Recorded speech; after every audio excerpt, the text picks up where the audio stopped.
mu Burundi wa guverinoma y'iki gihugu cy'u Burundi yatangaje ko wari perezida w'iki gihugu Pierre Nkurunziza yitabye Imana. Itangazo rya guverinoma y'u Burundi rivuga ko Nkurunziza yapfuye urupfu rutunguranye, yapfuye ku munsi w'ejo kuwa mbere, akaba yaraguye mu bitaro bya Cinquantenaire de Karusi. Abarundi bakaba basabwe gutekana muri ibihe bitoroshye. Ferdinand Uwimana yavuganye na Faustin Ruberintwari, ni umurundi uri mu mujyi wa Bujumbura. Twamenye urupfu rwa nyakwigendera Petero Nkurunziza aho atwara iki gihugu mu masaha ya 10:30 niho twatangura kubyumva ku marezo sosiyo, ariko twumva communique ya guverinoma, secrétaire général de guverinoma avuze kuri radio y'igihugu yuko Petero Nkurunziza ahejeje kwitaba Imana. Aravuga ati abarundi batekane, bakume batekanye, aragira n'ikigandaro cy'iminsi abarundi baguma bagandaye. Ubu muri aya masaha y'ijoro byifashe bite mu Burundi? Nubuhe mwuko hari nyuma yuko abarundi bamenye ko ari perezida wabo Petero Nkurunziza yitabye Imana? Ego, ubu muri aya masaha y'ijoro nta urudaruza rw'imodoka nyinshi zihari mu mujyi wa Bujumbura. Abantu ubu bare ntabwo bagiye, murabona nyine ko abantu bababaye cyane. Ego, nuko isura y'igihugu imeze, muga mutuzura hari umutekano wahari. Nk'ubu mpakaje neza na neza mu mujyi hagati ya Bujumbura, imodoka ziko ziragenda ariko n'abariko baritahira ntabaja mu bubare. Urabona ko bababaye abarundi nyene. Abarundi basabwa iki nyuma yuko bamenye amakuru? Abarundi basabwa gutekana bakaguma ku mutuzo, basabira umukuru w'igihugu Imana mwakire, yakoreye iki gihugu ibintu byinshi. Nuko afite n'amajambo ubona ko abantu bababaye nyene nayo bashikiriza ku mbuga ngurukana bumenyi, n'abantu bababaye cyane. Uyu munsi nibwo byatangajwe ko Petero Nkurunziza yitabye Imana.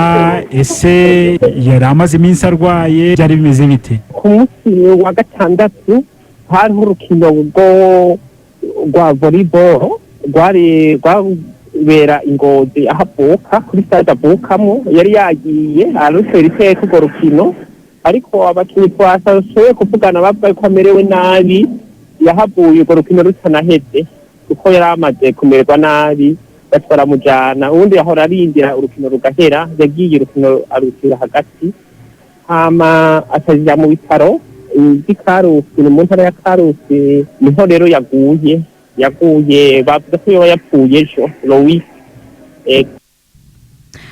uwo rero ni umurundi Faustin watubwiraga uko nyakwigendera Pierre Nkurunziza perezida w'u Burundi nyine yitabye Imana. Itangazo nyine rya guverinoma y'u Burundi ryavuze ko kwa gatandatu yari muzima, yanakurikiye n'uriya mukino wa volleyball, ariko uyu Faustin mwumvise ko atubwira yuko yatashye cyangwa se yagiye utarangiye kubera ko ngo yumvaga ameze nabi.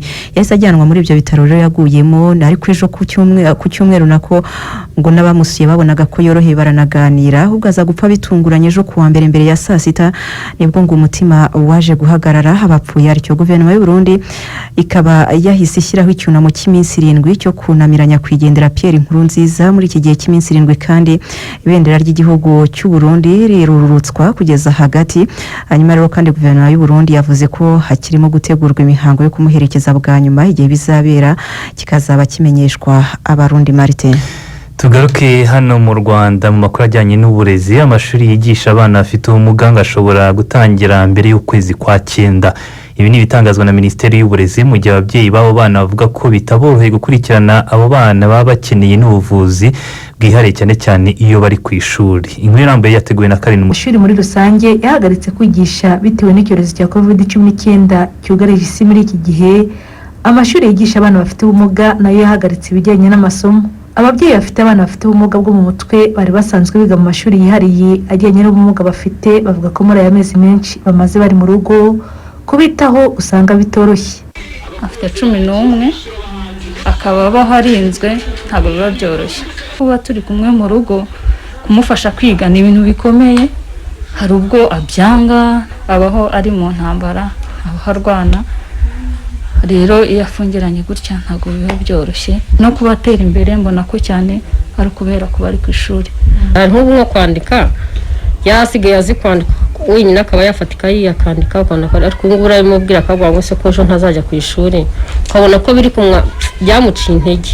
yari ku ishuri arakina, ako yari mu rugo hano twe dukora ku buryo tumurinda atagera ku muhanda akaba yahura n'abantu batari beza. Aba babyeyi bavuga ko kumara igihe kinini abo bana bari mu rugo byatumye ababyeyi bahagarika akazi bari basanzwe bakora, kuko kwita kuri abo bana bisaba umwihariko. Mbere nko kuba narahagaritse imirimo nakoraga, kuba umuntu umwe ashobora gutunga umuryango ungana gutya ntabwo biba byoroshye. Rero iyo ari ku ishuri urumva tuba dufite inyungu nyinshi, njya mu kazi baba bakajya mu kazi, numva bishobotse badufasha abana bagasubira ku ishuri. Sinzi niba byashoboka ko babarindira ku mashuri yabo bariyo, bagashyiraho izo ngamba zo kwirindira ku mashuri, natwe mu rugo tugakomeza za ngamba zo kwirinda. Yabaga yagiye nko ku ishuri hariho kurushaho kubona nk'ikiraka ahantu ukajya kugikora, ariko ahari ntabwo wagikora kuko utashaka kumusiga mu rugo wenyine. Ubwo nyine bikanicira akazi kanjye ka buri munsi ntabwo akwiye gukora kugira ngo babashe kubaho. Ku ishuri twareba nk'uburyo ki natwe tukabigiramo uruhare bakabarinda, ku buryo wenda umwana tuvuga ati ari protege ariko byibura abasha kujya kwiga. Ku ruhande rw'abakora mu bigo byita ku bana bafite ubumuga bwo mu mutwe burimo autisme, trisomy 21, abavutse bananiwe cyangwa ubwonko bwangiritse, bavuga ko kubitaho bisaba kubigiramo ubumenyi bwihariye. Abari abana bafite autisme kenshi baba bakeneye ko abantu babitaho, baba baranamenyereye bafite gahunda yawo ya buri gihe, bazi ko mu gitondo babyuka bakajya ku ishuri bakiga bagataha bafite n'amasaha.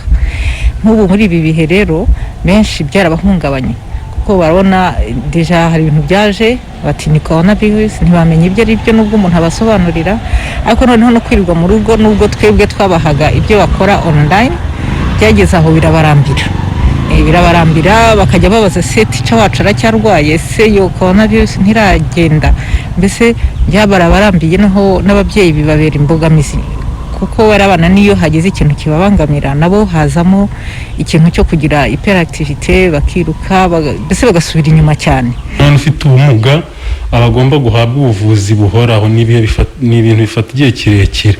Urumva iyo ari mu rugo bwa buvuzi bwahagaze hari ibyo aba yamenye akaba yasubira inyuma. Ntabwo urugero y'abana bari hano batozwa ko ya mirimo yo kwiyitaho, ubwo mba mvuga kwiyambika, kwigaburira, kwiyoza ndetse n'ubumenyi bw'ibanze kugira ngo abe yashobora kujya mu ishuri yige. Urumva iyo asubiye mu rugo atabashwa kwigishwa ashobora gusubira inyuma.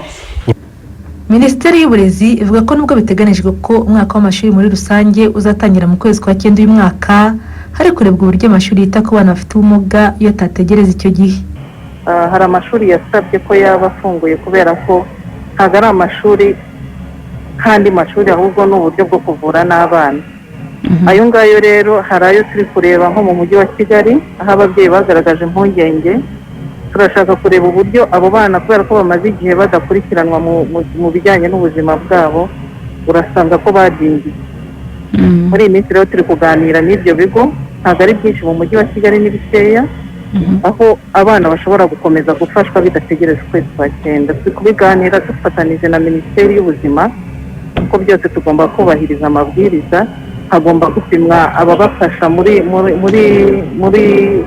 ubwo buryo bwo kubafasha mu bijyanye n'ubuzima bijyanye n'uko ari ishuri ariko rijyanye no gufasha umwana mu rwego rw'ubuvuzi. Ayo ngayo ntabwo agomba gutegereza ukwezi kwa 9. Amashuri yigisha abana bafite ubumuga bwo mu mutwe ubusanzwe agendera ku ngengabihe y'umwaka w'amashuri itangwa na Minisiteri y'Uburezi. Abana biga muri ayo mashuri uretse guhabwa ubumenyi bafashwa kandi mu bijyanye n'ubuzima kuko benshi baba bafite ibibazo by'ubuzima byihariye ugereranije n'abandi bana. Karine Umutoni, i Kigali. Turagushimiye cyane Karine Umutoni. Tukiri kuri iyo ngingo y'uburezi kandi mu gihe ababyeyi bafite abana bazatangira amashuri bibaza uko abana babo baziga niba nta gikozwe ngo hongerwe ibyumba by'amashuri, abayobozi b'ibigo by'amashuri nabo bavuga ko ngo batiteguye kwakira abandi banyeshuri baza gutangira ishuri. Minisitiri w'Uburezi Dr Uwamariya Valentine yavuze ko mu turere twose tw'igihugu harimo kongerwa ibyumba by'amashuri, ari nako hakorwa ibarura ry'abana bagejeje imyaka 7 bagomba gutangira mu mwaka w'amashuri utaha. Iyi nkuru yakurikiranwe na Mbabazi Dorose. kandi nanjye umwana wanjye ageze igihe cyo kwiga.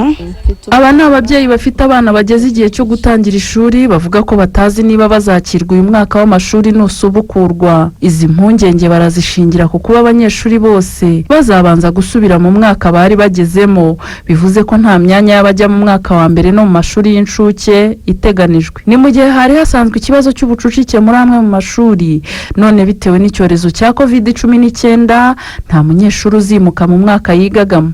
Mfite umwana ufite imyaka 3 n'igice, shaka kumutangiza muri garidiyene mu kwezi kwa 9. Bamwe na bamwe barahagaritse nibasubira ku ishuri bazasibira umwaka wigemo imyaka 2. Ubwo ni ikibazo nibaza uko bizagenda. Umwana wanjye nateganya kumujyana muri garidiyene mu kwa 9, ariko mba numva binaye ikibazo yuko nshobora kuzabura umwanya. Ubwo rero bitewe n'iki kibazo cya COVID-19 cyajemo bigatuma abanyeshuri batimuka ngo bave mu mwanya aho bari bimukire mu wundi mwaka. Ubwo ikibazo cy'amashuri cyo kirahari kuko amashuri ni make. Natwe turabyibaza bikatuyobera. Kuntu umwana wari usanzwe wiga mu wa mbere agiye gutangirana n'umwana uje mu wa mbere nabwo bushyashya, tubona bibangamye, sinzi uko bizaca. Ikintu cya mbere nabona cya mbere leta yagakoze ni ukongera kubaka ibigo by'amashuri kugira ngo bitazabangama. Gukemuka nyine kereka bibaye ngombwa ko bakongera ibyumba by'amashuri, nicyo numva cyabikemura. Bamwe mu bayobozi b'ibigo bya leta mu mujyi wa Kigali bavuga ko hatagize igikorwa kugira ngo hongerwe ibyumba by'amashuri, bo batiteguye kwakira abanyeshuri bashya. Mbere twakira nibura abana bari hagati ya 900 n'igihumbi. Ibyo byumba biramutse bitubatswe nta mwana n'umwe dushobora kwakira. Bivuze ngo abo banyeshuri 400 hari n'abandi 400 nibura bagomba kongera gutangira, bose hamwe bakaba 800.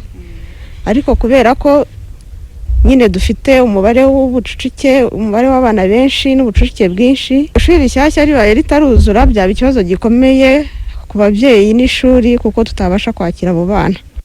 Minisitiri w'uburezi Dr. Uwamariya Valentine yavuze ko mu turere twose tw'igihugu harimo kongerwa ibyumba by'amashuri, ari nako hakorwa ibarura ry'abana bageje imyaka 7 bagomba gutangira mu mwaka w'amashuri utaha. Kijyanye n'abana bazatangira umwaka wa mbere w'amashuri abanza, kugira ngo nk'uko twabitangaje turi muri gahunda yo kongera umubare w'ibyumba. Umubare munini uri ku mashuri abanza arenze 17,000 ni mu mashuri abanza. Ukuvuga ngo umwaka wa mbere w'amashuri abanza niho tuzaha umubare munini w'ibyumba kugira ngo abo bana nabo binjire. Gusa icyo gihe tuzagerageza kureba kuko wa mwana wujuje imyaka kugira ngo tudahura n'ikibazo cyo kuba twabona abana benshi tutabashije kwakira. Ntabwo ari ukubaka ibyumba gusa, ahubwo turashaka turi no kubarura kugira ngo tumenye ku ishuri runaka niba hiyongereyeho ibyumba uyu mubare abana batuye aho hafi bazabyitabira bangane. Nitubona hari imyanya ihari umwana ataruzuza ya myaka yenda buri minsi, nta mpamvu yatuma uwo mwana atemererwa, ariko ubundi tuzabanza tubarure